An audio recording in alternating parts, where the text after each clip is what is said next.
Good morning to everybody. I hope everybody having a blessed day. Today is Tuesday.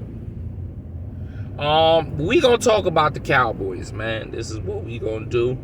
I took a couple of weeks off after the debacle, the loss that we had against the 49ers, and you know what I mean? I really wanted to dive in of this Cowboys. And I feel everybody's pain, how you were so upset with Dak, you can't defend him, he gotta go. He's trash, he's this, he's that. I get it. I understand your frustration. Believe you me, I wanted to move some furniture myself. But when I sat back and I evaluated and I really thought about it. I really thought about this. Name me Cowboys I want anybody to name me when the Cowboys had elite quarterbacks. I'll wait. Just name when Cowboys had elite quarterbacks. You're going to say Troy Aikman? You going to say Roger Staubach? I just want to know which direction you're going to say to me. Because why I'm saying this to you is this. The problem that Cowboys are having, and this is the main problem, you don't need an elite quarterback for Dallas Cowboys team. I'm going to repeat that again. You don't need an elite quarterback for the Dallas Cowboys football team. Why do I say that? It's because what has been Cowboys' philosophy for years, and I'm talking about from the 90s, that made Dallas so successful. The philosophy was, we are a run-first team. If you look at all the Dallas Cowboy broadcasters that talks all the time, like Law Nation, West Coast, them guys tell you, we have to run the ball first. Run the ball, and then you open up with the pass. And when you have a dominant run game, your pass will be more defective. That's why the 49ers were so lethal. It wasn't Brock Purdy. It wasn't Jimmy Garoppolo. It wasn't even what's the boy name? Trey Lance. Is it Trey Lance? I don't know, because he get hurt so much. It wasn't even Trey Lance. It was the scheme that Kyle Shanahan ran, which is a run-first offense. And once he got Christian McCaffrey, he was able to open up so many different lanes. How he could run with Christian McCaffrey, how he could run with Debo. It was just so many. And then when people got tired of that type of scheme, what'd he do? He opened up with the pass. So when you can run the ball well, you don't need a superior quarterback. You just need a quarterback that is okay. And Dak, to me, Dak is a top 10. He's a top 10 quarterback. Is he a top 5? No. Would he ever be a top 5? No. But you can win games with a top 10 quarterback. And like I tell everybody, I get it. I don't want y'all to sit here and say, oh man, you defending that. No. But I'm looking at logic. We can't do nothing right now with Dak. Dak is on his last year contract with no trade clause. Why would we risk releasing Dak and losing that money? Just saying. Why? We can't. Don't do that. That's stupid. So the basic logic to do is, you know what? Okay, this is your final year. Prove to us. They can go that route. If everybody don't want Dak, let them ride this year out and draft you a quarterback this year, because you gotta develop a quarterback, and then the following year you let that new quarterback play. If that's what we gonna do. It's just amazing. And I know we are so passionate Cowboy fans that if a person do something wrong, we'll crucify him. We'll crucify him. Trust me, I know. 1 minute he good, 1 minute, oh, we don't like him, he trash. That man can't catch the ball, he garbage. We have to understand that this offseason that we just had, Dallas didn't make no big splash moves. Can we all say that's fair? We got mediocre players to fill in position. People forget Anthony Barr came in later in the preseason. We forgot that? We saw Anthony Barr during the preseason. I can't make this up. We saw Anthony Barr in the preseason. Let it know. Let's get to the receivers. Because what I'm more upset is, I'm upset with the moves they make to get people. When they got James Washington, I said, okay, I remember James Washington on the Pittsburgh Steelers. He's a nice piece with Dak. I don't know if he's going to be the solver, but he's a nice piece. What happened in the preseason? Man was hurt damn near the whole season. Played one game. I ain't seen him since after that.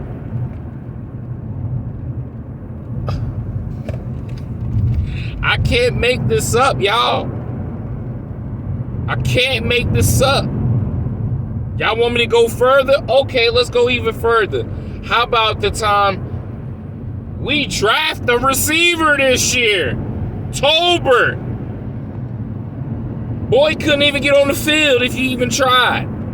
I think he went on the field one game, and I think he dropped the ball. That was it. Goodbye. Dallas ain't give him a shot. But we're out here slandering Dak. We're slandering Dak. Tolbert could not get on the field, ladies and gentlemen. Can anybody answer that to me? Tolbert could not get on the field.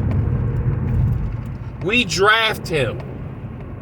He was supposed to be the replacement for Amari Cooper, who we, ladies and gentlemen, we trade for a 5th rounder. But when we got Amari Cooper, we traded for a 1st to get him. And all we got for him was a 5th rounder. Do that make sense? So, this is what I'm talking about. It ain't just thinking about what Dak did wrong. Let's think about everything. Did we make the right moves on the offseason that we can say, honestly, we put enough weapons for Dak that it's no excuses for you to lose? That's an honest question. So for Dak to only had Dalton Schultz, he had a couple of fill-in pieces, he had CeeDee Lamb, he had Michael Gallup coming back from an injury, and You're trying Noah Brown. That's the recipe that you're gonna say that's a recipe to win a Super Bowl? Come on, y'all. Come on. We gotta think logical. Think logical. Was this Dak's worst season? I would say it wasn't his best because he threw a lot of interceptions. Trying to rush it. But we didn't have the right strategy for Dak. And the best way Dak's strategy is when he got to run the ball first, and then you open it up with the pass. When he first got on the, people forget. People, as a Dallas fans, we forget, and it's me. I'm gonna keep it 100 with y'all. I'll be the first to tell you.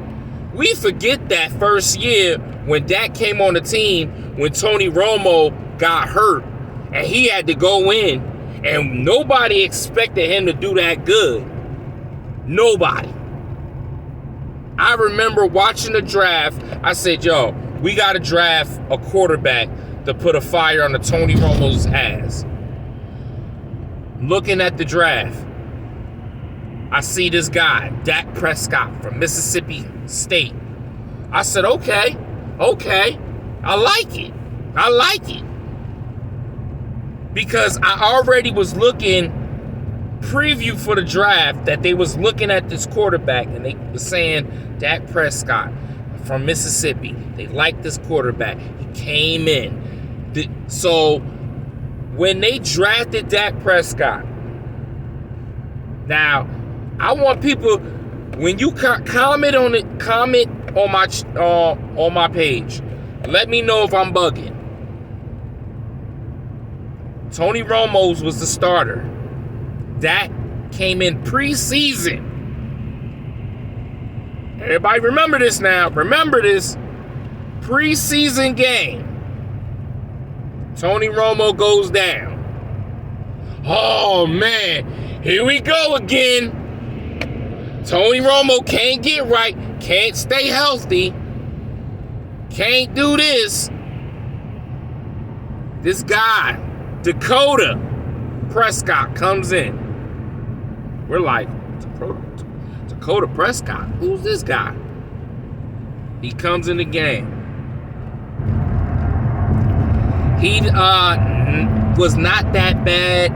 He throwing the ball. He's seeing it. Now you got to understand this. Who got drafted first round that year?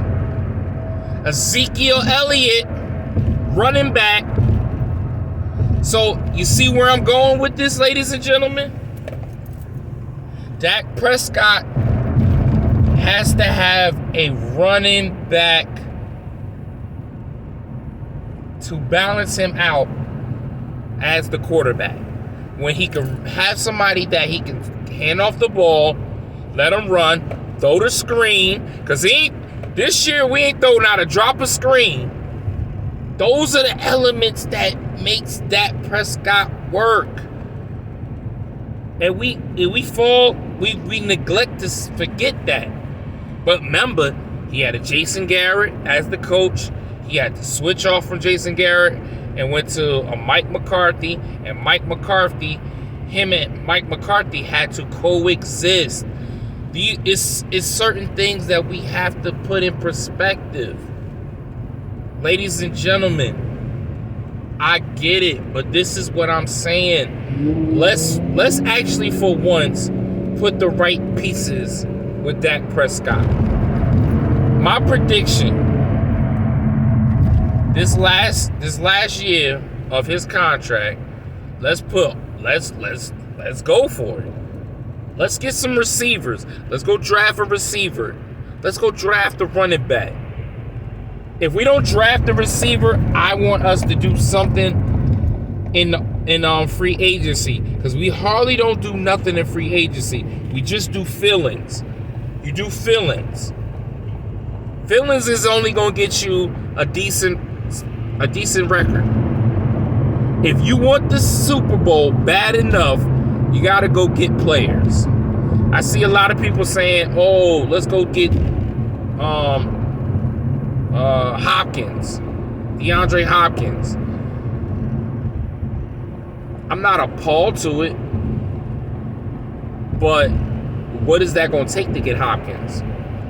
Are we willing to give up some draft picks for Hopkins? I'm not.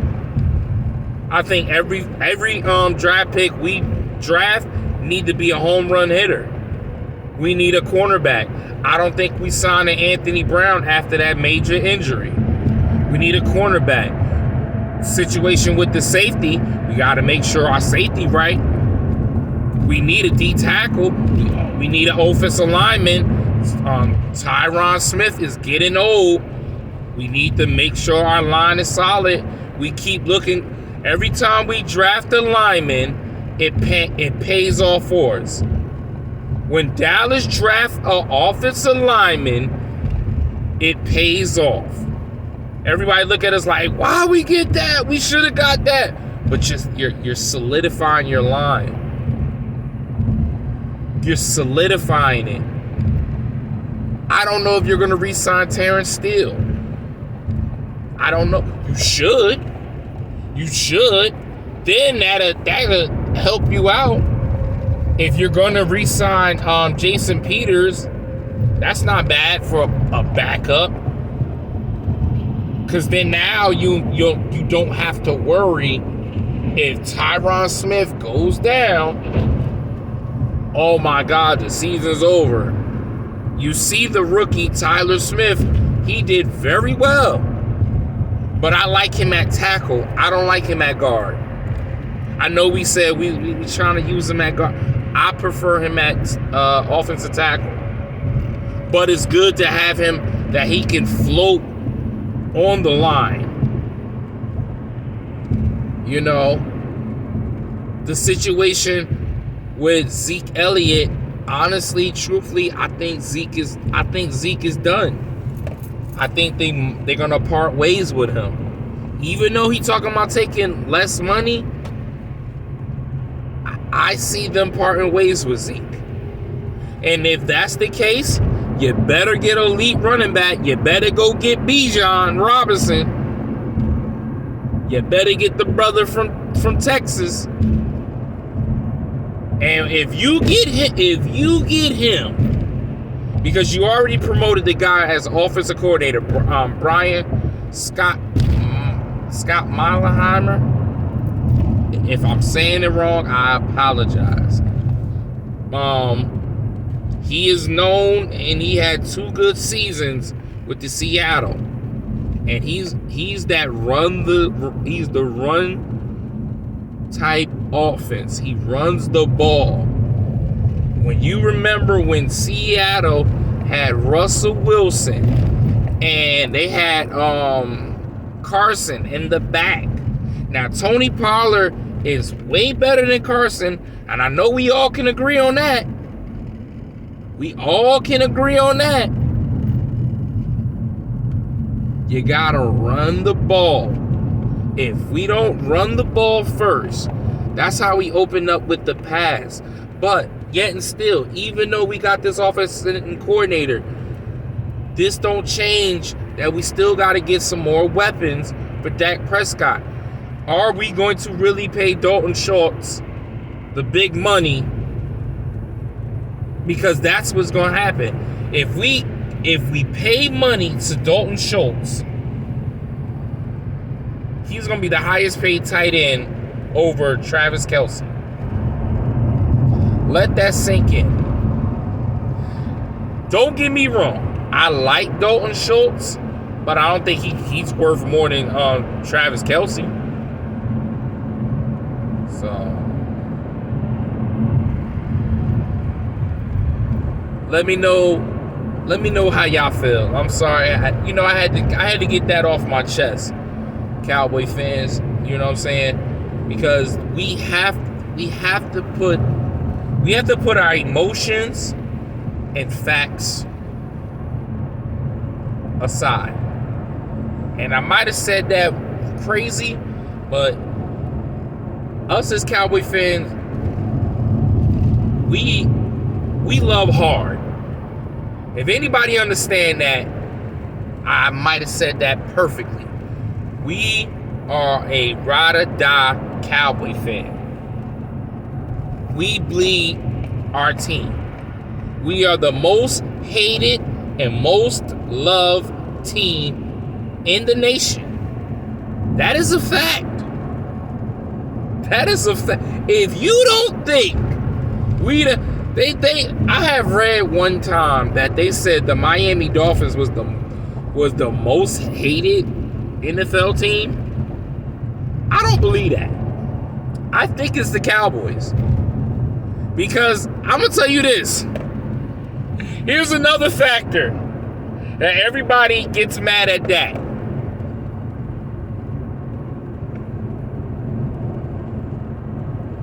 What seed was the Buffalo Bills on the AFC side? They were the number 2 seed.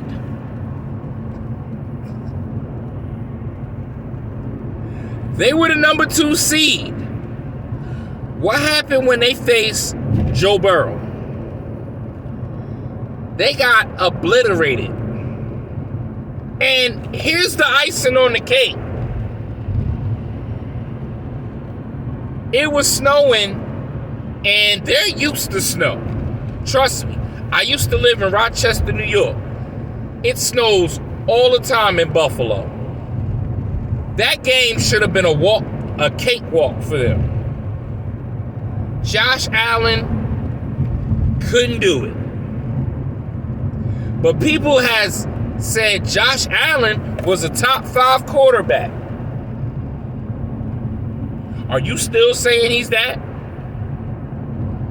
But this is the same person went in the playoffs and haven't won it either. So we got to be fair. Justin Herbert lost in the playoffs. Kirk Cousins. So you see where I'm going with this, ladies and gentlemen? All I'm saying is that we have to be fair. We have to put our emotions aside and just work on the facts. Dak Prescott is going to give us what Dak Prescott going to give us if we put whatever we put in front of him. If you put the right pieces in front of Dak and you make it easier for Dak, we can win. But if we only winning with minimum players, that is going to be the best thing you're going to get from Dak Prescott. That's all I'm saying. Let me say this. If we got the receiving cores from Buffalo and Dak was the quarterback, would we win that game against 49ers? How about the receivers from the Chargers? Would we win that game against the 49ers?